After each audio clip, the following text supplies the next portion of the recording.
भगवद्गीता अध्याय 5 अध्यायाचं नाव कर्म संन्यास योग.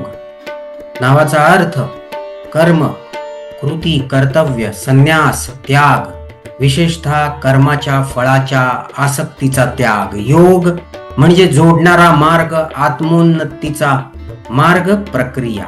अर्थ कर्म करताना त्याच्या फळाचा त्याग करून मुक्तीकडे नेणारा मार्ग. म्हणजेच कर्म करायचे पण त्यात आसक्ती ठेवायची नाही.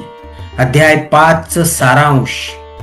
अर्जुन पुन्हा विचारतो, कर्म संन्यास, कर्माचा त्याग आणि कर्मयोग यापैकी कोणता मार्ग श्रेष्ठ आहे? श्रीकृष्ण उत्तर देताना सांगतात की दोन्ही मार्ग मुक्तीकडे नेतात, पण कर्मयोग अधिक सोपा आणि व्यवहार्य आहे. या अध्यायातील ठळक वैशिष्ट्य: 1. कर्मयोग वर्सेस संन्यास. कर्मसंन्यास म्हणजे बाह्य कर्माचा त्याग. कर्मयोग म्हणजे कर्म करताना आसक्तीचा त्याग. कर्मयोग अधिक योग्य आणि सोपा आहे. 2. निष्काम कर्म.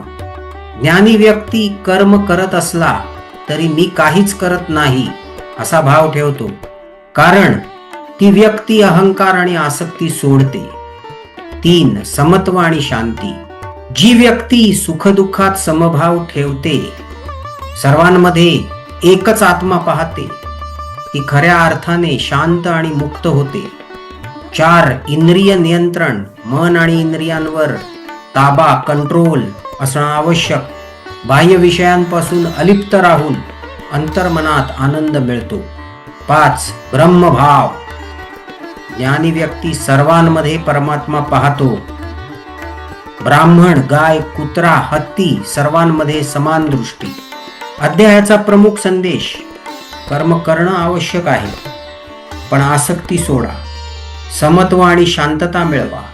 सर्वांमध्ये एकत्व, वननेस पहा. अंतर्मनात आनंद शोधा.